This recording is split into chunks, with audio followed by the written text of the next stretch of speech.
springs of God. If something is an upstream of something, it means that is the source of the thing. It means we came from God. In fact, the second part of that word, spring, is when something comes forth.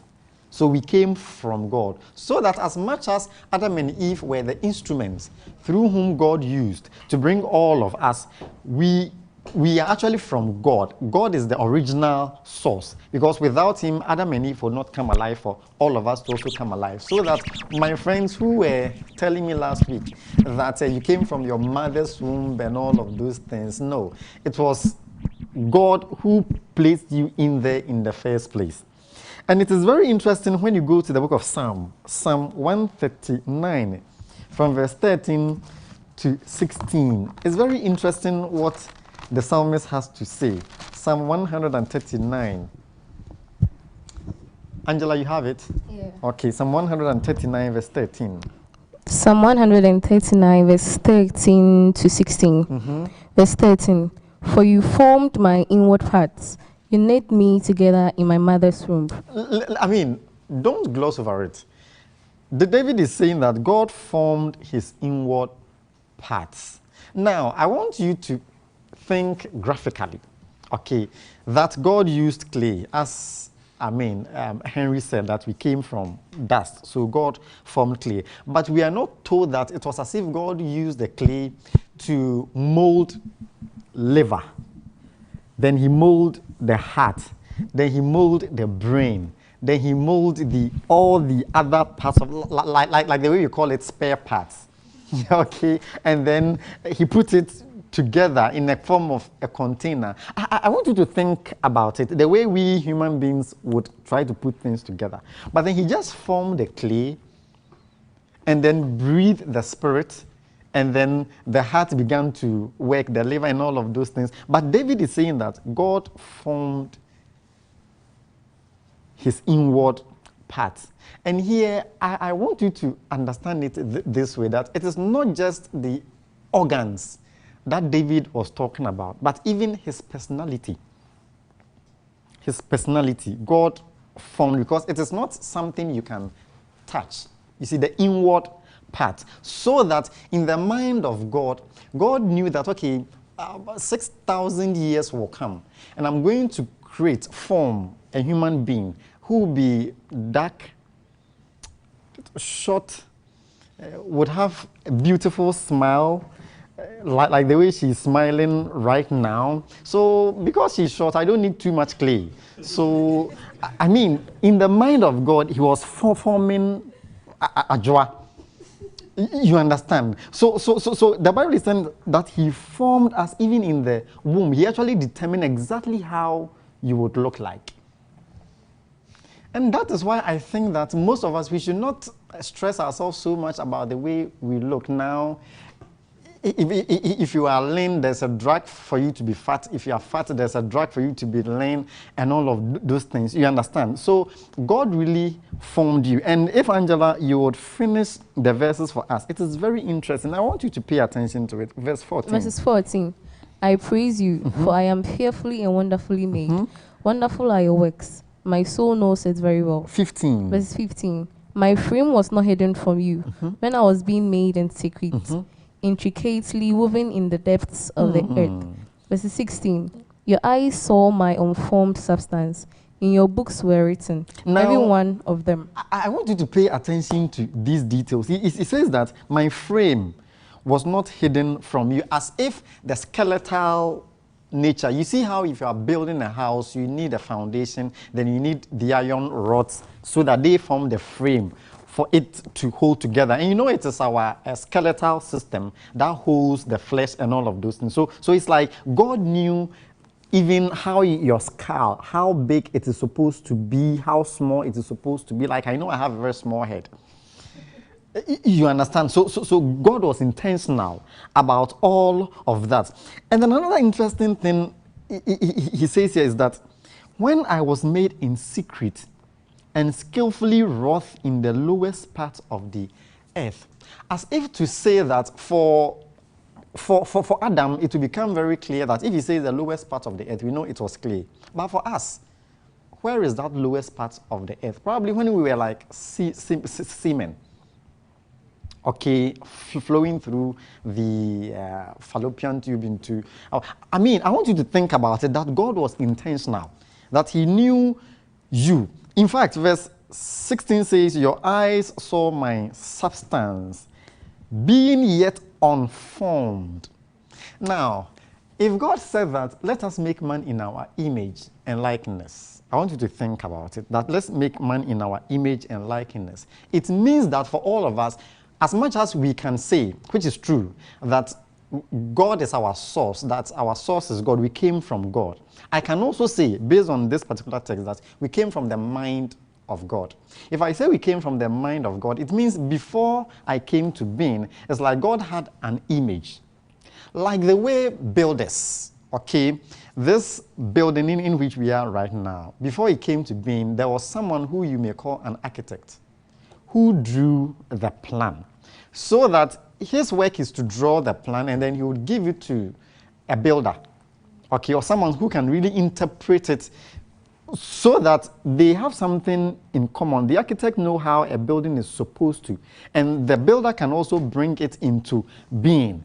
And then probably after he builds the structure, there'll be an interior decorator who will fix the light and all of those things. I've just mentioned 3 people here. Now think about it.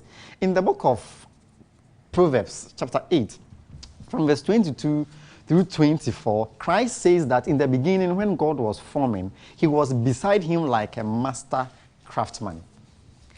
So that God would say, I want to create a human being. Then Christ will say, yes, I have an idea of some images. So let me draw some images so that you would see if it's really. Then Christ will really form the image so that when the clay was molded, the Adam template, okay, was molded, that was the image. You can actually call it like that because he is the master craftsman. He weaves.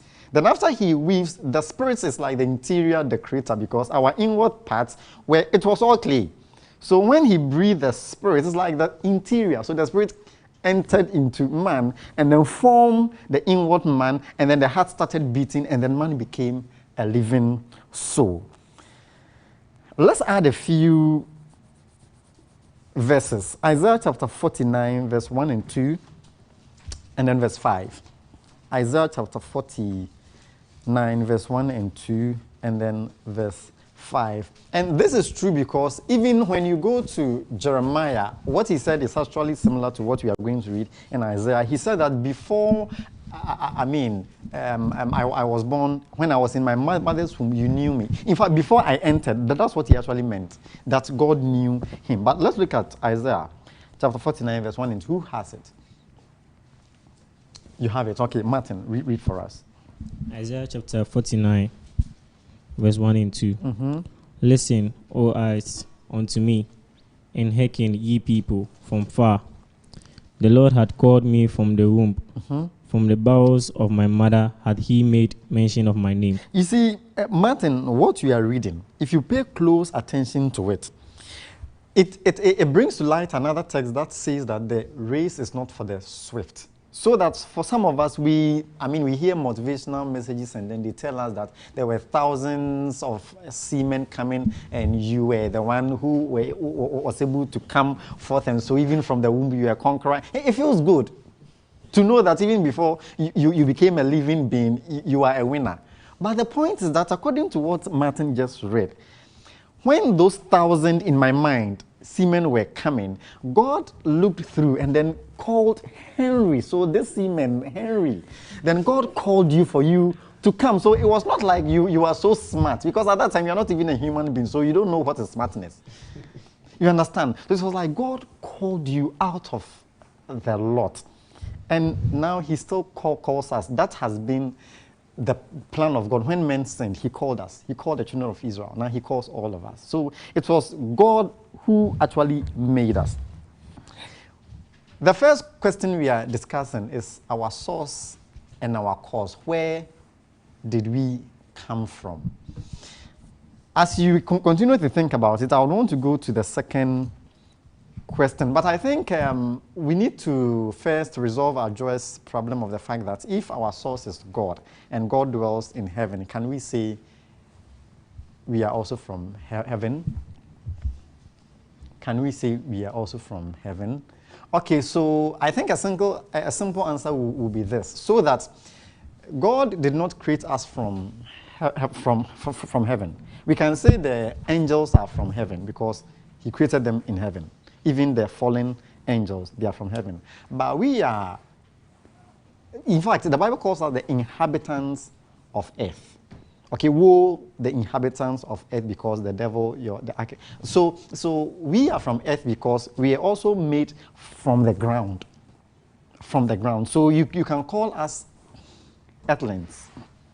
Earthlings, okay, that we are from the ground. But then we are people from the ground who are made in the image and likeness of God. So we look like someone in heaven, but we are not from heaven. Yes, you have a follow-up here.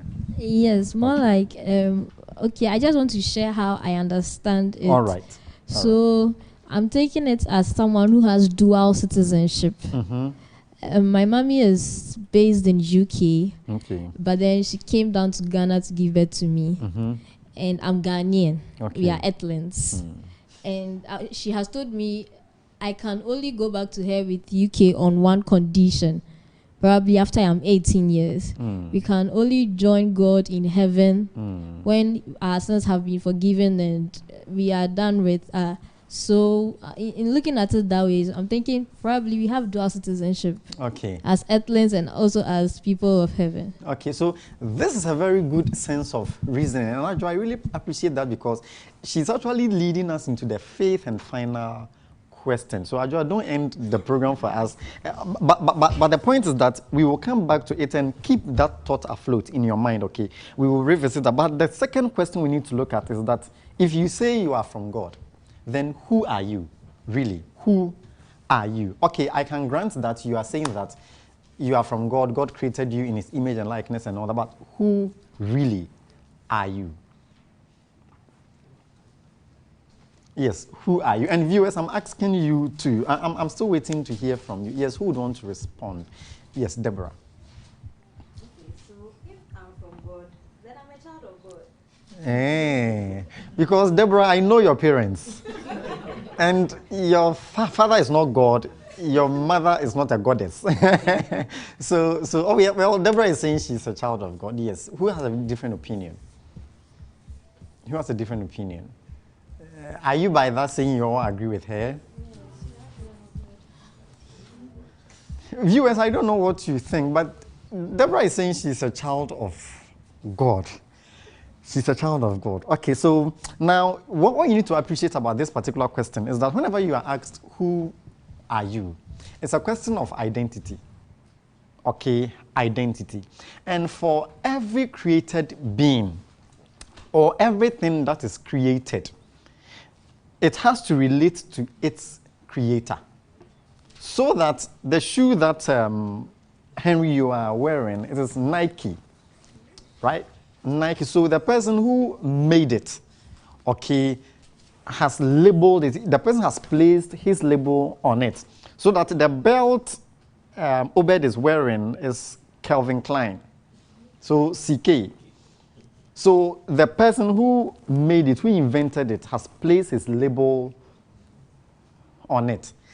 I think the purse Angela is holding is also Louis Vuitton.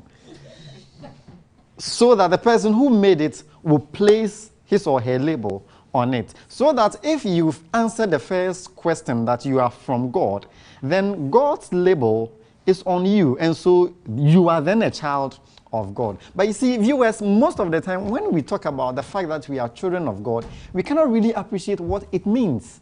And today, I want you to really understand what it means for you to be the child of God. In John chapter 1, verse 12 through 13. John chapter 1, verse 12 through 13. We've been reading it, but I don't know if you really pay attention to it. Who has it? Finley, you have it. Help us to read. John chapter 1, verse 12 to 13. But to all who received him, but to all who received him, who believed in his name, he gave power to become children of God, who were born not of blood, nor of the will of the flesh, nor of the will of man, but of God. Amen. Now, what John is saying, if I want to express it in a language you can understand, it means that, Finley, don't think that you are just a product of Mama Finley and Papa Finley. No. Okay, they were only instruments. I'm not even sure if you were actually their plan. Maybe they were just having fun, and then you came along.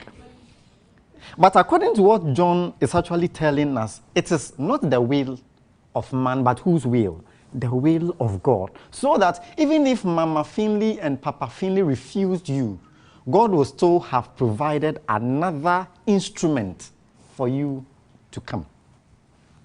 I don't know if you get the point I'm making here. So that he's saying that those who, he gave them power to become the children of God. Maybe we should add 1 John chapter 3, verses 1 through 3. 1 John chapter 3, verse 1 through 3.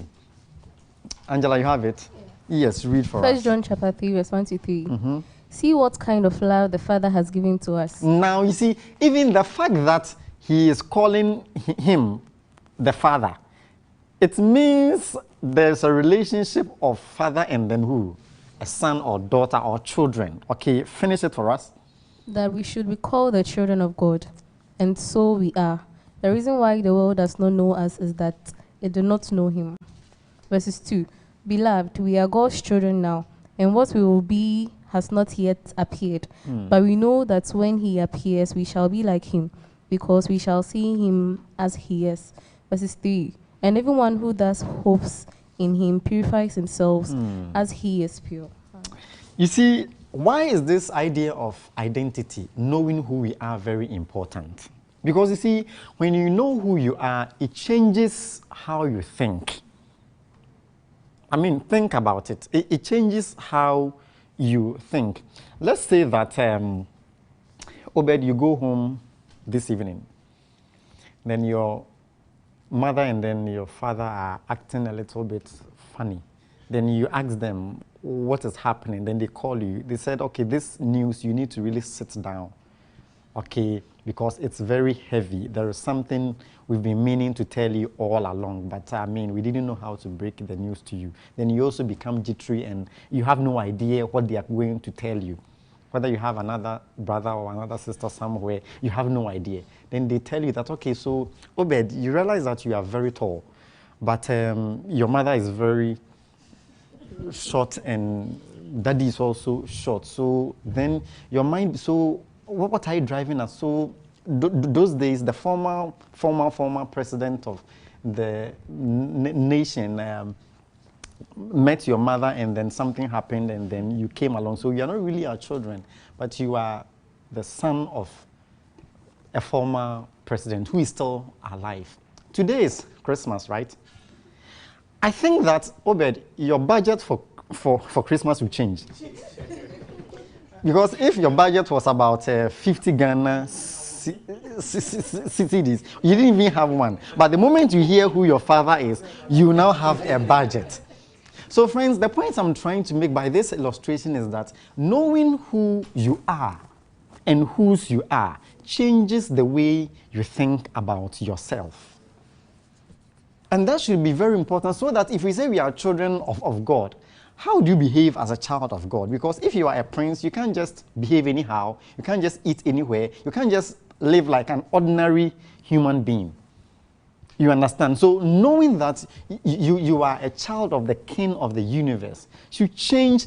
And that is why the devil's agenda, one of his very keen agenda, is to destroy our identity, or to make us doubt our identity. I mean, think about it. He did the same thing to Christ. Remember in the temptation episode. In fact, 3 of the temptation, 2 out of 3 was an attack on Christ's identity, because he begins the temptation by saying, if you are the Son of God, so that it was not really about the turning of the stone into bread or about the jumping from the pinnacle, but it was to attack his identity. And remember, it was just a few days when he was baptized, he came out of the water, and a voice from heaven said, "This is my son, in whom I'm well pleased." So that the devil was trying to, okay, so did he really believe the voice that came? So that if Christ doubted, then that was it. And that's what he's doing to all of us, to make us doubt who we are. So that if we don't really know who we are, we'll behave like anyone else. I think it's getting interesting. But let me give you another text. In fact, this is a power text in confirming your identity. And I think this is very revealing. Write it down. Romans chapter 8, verse 14 to 17. Romans chapter 8, verse 14 to 17. And if you have it, you can help us read. Romans chapter 8 from verse 14. In fact, I have it. It says this.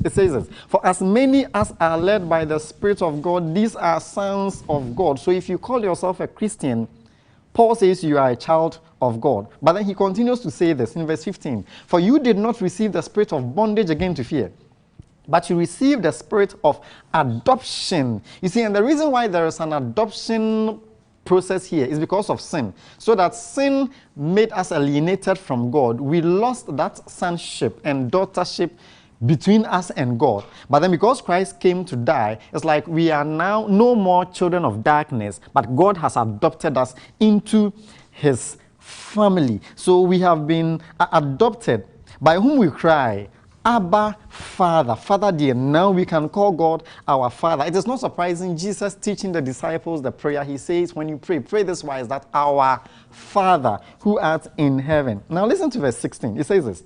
The Spirit himself bear witness with our spirit that we are children of God. And if children, this is the implication, heirs of God, and joint heirs with Christ. Think about it.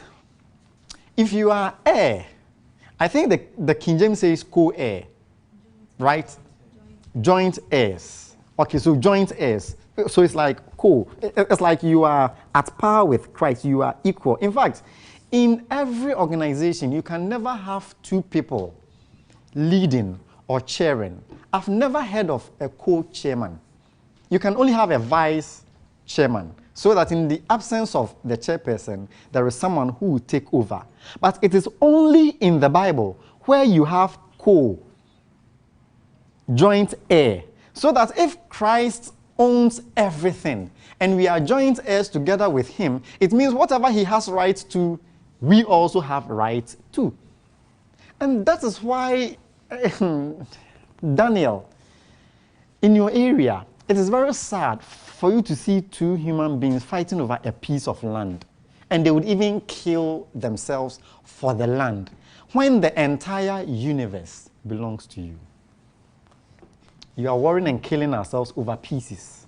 I don't know if you get the point I'm actually making, because everything belongs to God, so we are co-heirs. In fact, let me rush to the third question, but if there is a question or a contribution you have, you can really send it to us. The next question: we have known where we come from, God.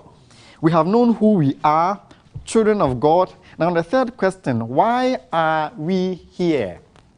Why are we here? And I want you to personally think about it. Why are you here? What is the purpose for your living? Is it just for us to come, study, make good grades, get first-class degree, pursue your master's and probably a PhD, find a fine gentleman who is very rich with a 6-bedroom apartment and a BMW, and have some beautiful kids, like 2.5 kids? What is our purpose? Why are you alive? I want you to tell me. Yes, Henry. Finley, you want to respond, right? Okay, let me hear Henry first. I know of two purposes according to the Bible for man. Okay. And the first one is for us to glorify him. That's the first one. Okay, let's use this rather. I know of two purposes of two purposes of man according to the Bible. Okay. Yeah, the first one is for us to glorify him. That's the first one. And the second one I know of is from Genesis chapter 1 verse 28. It says we should have dominion of the earth. Okay. That's the two I know. Let me hear. I have a question, but let me hear what Finley has to say. Okay, so mine was, I think that the primary purpose of man is to glorify God, as he said, so that in everything that we do, whether we eat, drink, everything that we do, we should know that we are doing it to glorify God. Okay, so viewers, Finley just quoted 1 Corinthians chapter 10, verse 31, where Paul says that whether you eat, you drink or eat, whatever you do, do to the glorification of God. But what if you choose not to do? Maybe the question should rather be, what does it mean? We are all saying we have to glorify God. What does it mean to glorify God? Ajo, you also have a question or it's an answer? It's a question, a follow-up on what I just asked. Yes, okay, so maybe we should look at the idea before we come to address question. If we say we are glorifying God, what does it really mean? I've been hearing people say this, and we quote Paul that our purpose is to glorify God. But what does it really mean? Daniel, want to attempt? Yeah. Okay. So from what we've studied now, we believe that we are like Christ's image. We are the likeness of him. So even as he has given us the opportunity to be here on earth, to have dominion and all that, he wants us to live a Christ-like life. Whatever we do here should portray that transcript of him here. So in doing so, we give glory to him. We appreciate the fact that he owns us, so that we do not do anything of our own ways. Okay. So in so doing, we are trying to go by what he has given us, to obey his commands given us. Yes. Okay, let me hear Obed, but that's a very good answer. Yeah. That's a very good answer. Yes. Okay, so I think somewhere in the Bible it says, for as many that held his glory, they were called sons and then daughters of God. And so right from Eden, we lost that dominion that we first had. And now we are in a world where there's much sin, and there is this notion that we can't live like Christ. And so we are being called by him to come live on this sinful earth and then portray what we should have been, but then we lost it. So that that would be enough evidence that indeed we can be that holy like how he was. I think Obed has been paying attention to most of my sermons, and it's actually exactly what it means to glorify God. In fact, all that plenty grammar he said, what it means to glorify God is to represent him aright. So that the biblical language can go like we are ambassadors of Christ. Okay, we are ambassadors, so we are representing Christ here. God is not here, but we are told in the Bible, I think the prophet says that the glory of God has filled the entire. So what is that glory of God which has filled? It is not some air blowing on the land and all that. I mean, think about it, if you please, that in Hebrews chapter 2, from verse 5 through 7, Paul will say, quoting Psalm 8, that what is man that you are so mindful of him? You have made him a little lower than angels, and you have crowned him with glory. What is that crowning of glory? So that God has placed his spirit in us. Okay? And so we are supposed to show forth who he is. So that when even in worship, he says we should worship God in spirit and in truth, so that what is in us should come out of us to him. Another way we can explain this is like this. If you read 2 Corinthians chapter 3, verse 18, it tells us that God is trying to transform us into his image and likeness. Okay, now this image, the Greek word, icon, image, icon. What English word does it sound like? Icon. Icon.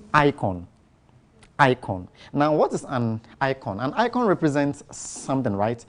Even your phone, you see that, for instance, if you look at the apps, the applications you have, there are things that represent every app, and you call them icons, right? So this is the WhatsApp icon, this is the Facebook icon, and all of that. Now, wouldn't it look funny to you when you want to send a WhatsApp message, and then you press your WhatsApp, and instead of your WhatsApp messages coming, your Facebook messages are rather coming? How will it look like to you? You may think there's a problem with the phone, right? And it is the same thing, so that if you are a Christian, when you are pressed, whatever should come out of you should be the image, it should be a reflection of the image. And that is why I think it was Paul again who said in Colossians chapter 1 verse 27 that Christ in you, the hope of glory. So that if Christ is in you, then you are supposed to shine forth his glory. You are supposed to shine forth the glory of Christ. Ajua, you had a question. Let's hear you. So when Henry was answering why we are here, I mean, we just understood that we are here to glorify God. But are the angels not enough to glorify God?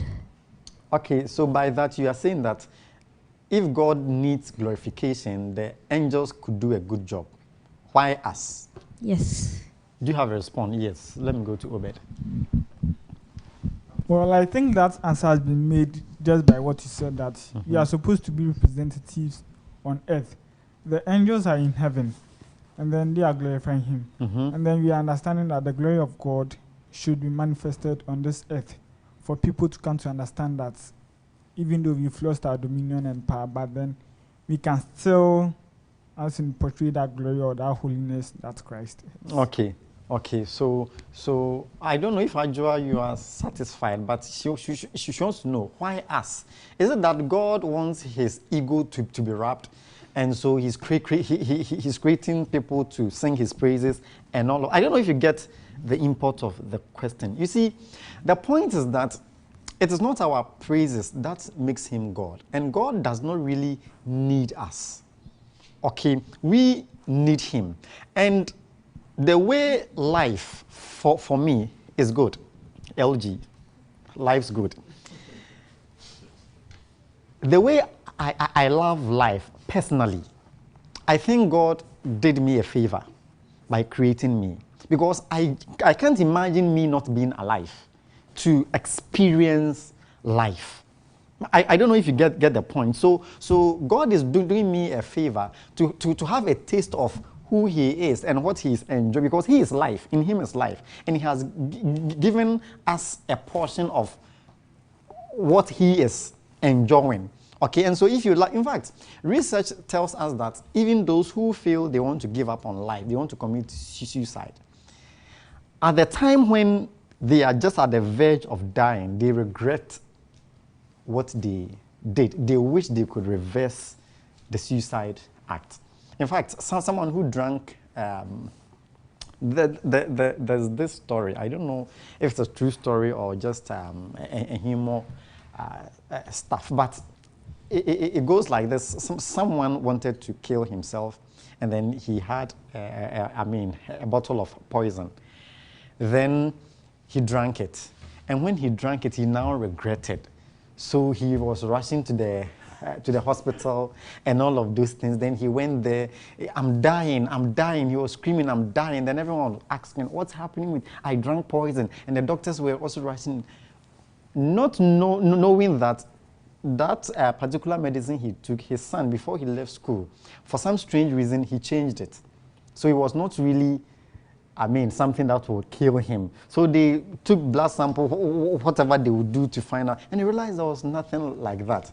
So you see how, it is. And it tells me that indeed, everyone would love life. So Ajua, it is not like the angels could not actually glorify God or do whatever they want, but God is actually doing us a favor. And according to the spirit of prophecy, we are not the only beings. There are other living beings that God has actually created. So for me, I see him as someone who would want to share his life with other beings. Okay.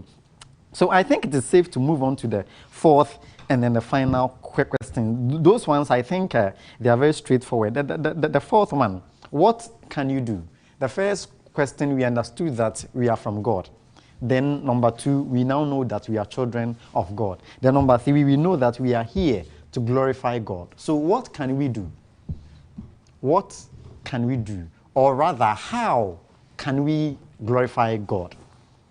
Because I'm sure viewers would really want to, understand. You are saying we should glorify God. As we think about it, I have received from Elder Philip birth. He says this: no parent can claim that I created my child or children. The only process human beings is aware of is the sexual intercourse. The remaining processes are not known to us. How the other organs are formed is not known to us. Then he continues to say, we came from God, but he used some components to create us. These components are clay and breath of life. The reason why we can say all of us came from God is that he is the host of everything. Thank you very much, Elder. So, how do we glorify God? How do you glorify God? Yes, Daniel. Yes. So from what we have studied, I believe we can glorify God. First of all, since we are in a sinful world, we are not to be of the world, as the scriptures tell us. So we are to live by his ways. We are to study his word. We are to obey his precepts and to ask him to strengthen us to do that which he has called us to do. All right. Yes. All right. So that's great. But Deborah, I wish you'd actually, add all that, Daniel is saying we should do. How do you actually do it? Okay, so we have the law of God to guide us. You earlier said that to glorify God is to represent him aright. Yes, and the law of God we know is his character, or his image. So with the law of God, by keeping or by obeying the law of God, we'll be able to represent him aright. Because by doing so, we reflect his character as it's supposed to be. Okay, so let's look at Romans chapter 12 from verses 4 to 8. That what can we, because you see, most of the time, whenever we talk about the law of God, we link it to sin.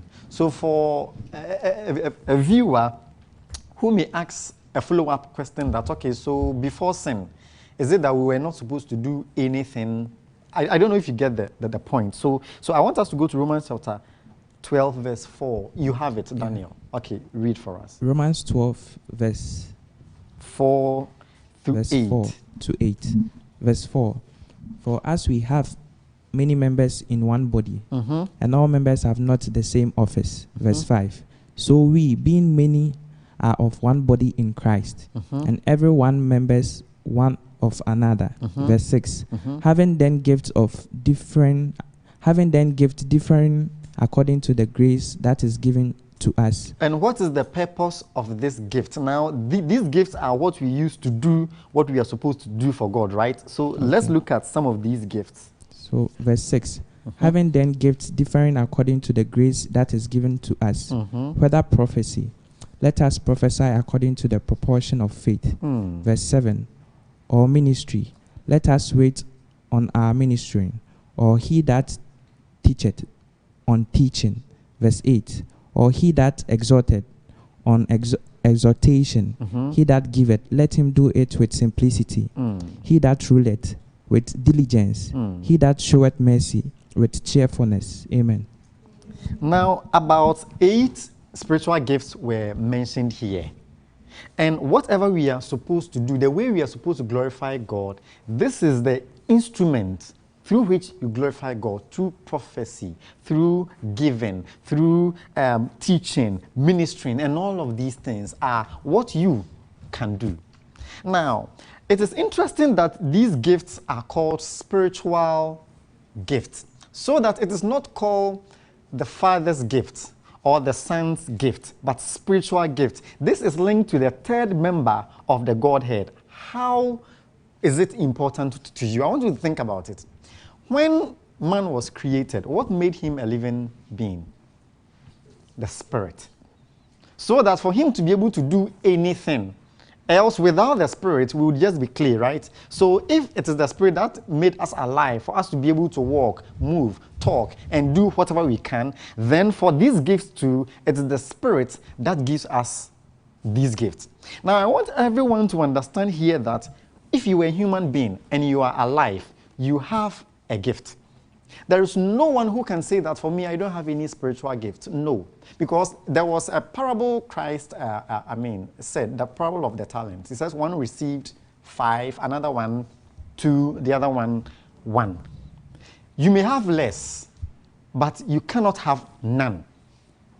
Some have more, like Ajoa, she has so much spiritual gifts, okay, and others also have few, like myself. But by all means, you have a gift. And the beautiful thing is this. In fact, I have an apple here. It looks like the one Eve gave Adam. Okay, now this is an apple fruit. What is very important to you? Is it the fruit or the seed inside? The fruit, right? Because Obed, right now, if I give it to you, the way you are licking your lips and all that, I don't think you would chew the seed. You would rather eat the apple. But I want to give you another dimension. If I cut this apple open right now, what do you have inside? Seeds. Now, which is very important, the apple or the seed? Both. So if you if you have to choose one over the other, which one would you go for? The fruit. Okay, so let's take a vote. How many of you will go for the fruit? 1, 2, 3, 4, 5, 6. How many of you will go for the seed? Okay, so some of you are independent candidates. You don't vote. Anyway, but the point is this. I would go for the seed. You know why? Because if I go for the fruit, that is all I have. But if I go for the seed, there is another apple. In fact, not another apple. There are apples, plural, in the seed. So that he that is in me is greater than he that is. I don't know if you get the point I am making. So that for every human being, you have a seed in you, which is the Spirit of God. And that is why whatever we are able to do, our lifestyle, it is called the fruit of the Spirit, the apple.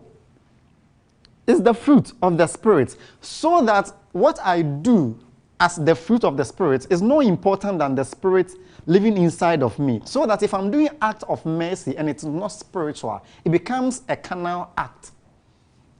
That's why he's saying that for the carnal mind cannot please God, it is enmity against the Spirit of God. But we are not carnal, but we are of the Spirit. So, this is also to explain to you that everything you need is not outside of you, it's inside of you. Everything you need is inside of you. I hope you get the point.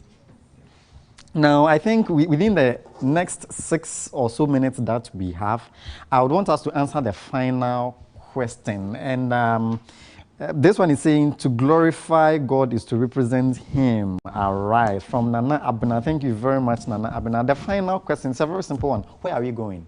We know our source from God. We know who we are, children of God. And we know what we are supposed to do to glorify Him and how we can do through the gift. So the final one, where are we going? And don't tell me you are going home. I know when you close, you go home. But where are we going? Where are we going? Where are we going? I think we are going to heaven. We are going to heaven. Because for me, if I live here, I'm going home. But Daniel says he is going to heaven. Interesting. In John chapter 14, verse 1 to 3, Christ tells us that, John chapter 14, verse 1 through 3. Christ says, let not your heart be troubled. You believe in God, believe also in me. In my Father's house are many mansions. If it were not so, I would not have told you that I go to prepare a place for you. And if I go and prepare a place for you, I will come again for you. So our destination. In fact, this question is a question of destination. The short form of that word, destiny. Okay, destiny, where you are supposed to be. So that your destination is, so that where you are now is not where you are supposed to be, but your destination is in another place. It's where you are going. And we are saying it is in heaven. But you see, Daniel, the idea of the fact that you are going to heaven, for me, I think it is on a secondary matter. For me, we are supposed to be with God. So that whether God is in heaven or He's in earth, once we are with Him, it is our destination, because you see, Christ came to reunite us with God, to reconcile us with God. So that for me, I don't care whether He's in heaven or He's in earth.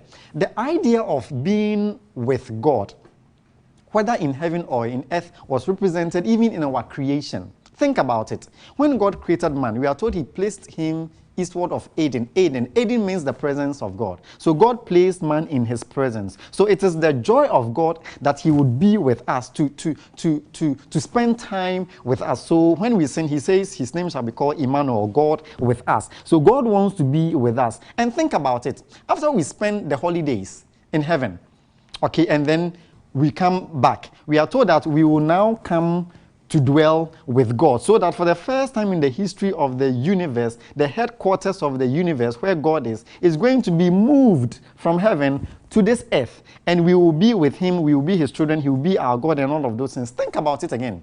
I believe the reason why we are going to spend 1,000 years, apart from spending time with God and then asking whatever questions we have, is that man was created on the 6th day.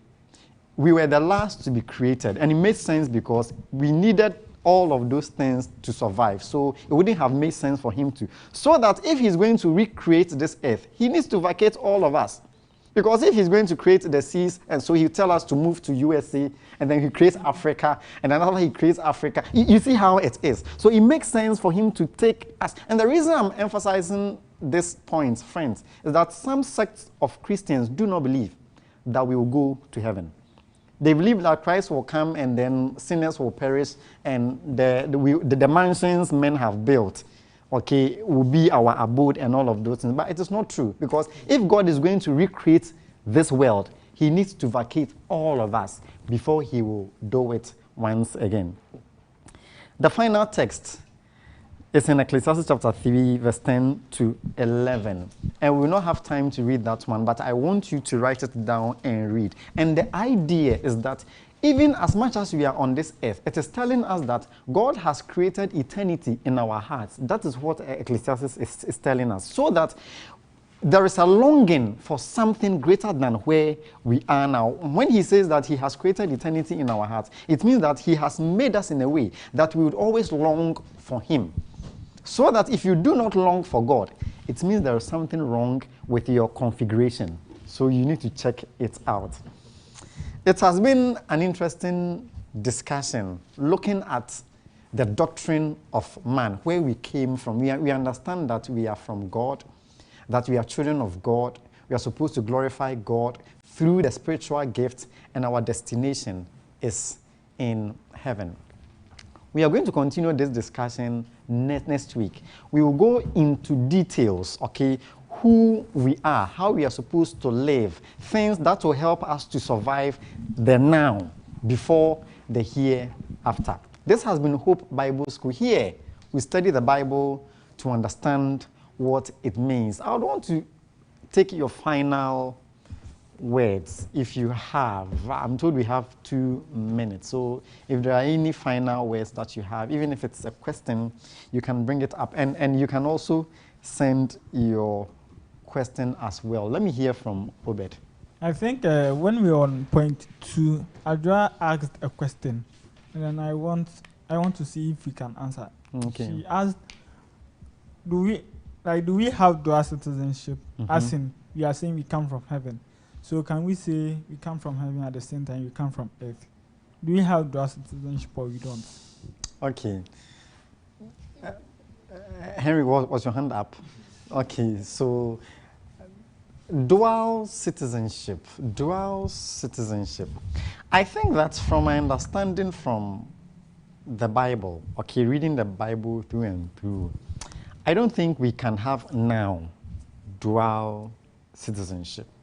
Because you see, the idea of dual citizenship is that you have rights to both, okay, you can be a leader in, okay, you can vote and all of those things. But the Bible tells us that this world is not our home, that we are just,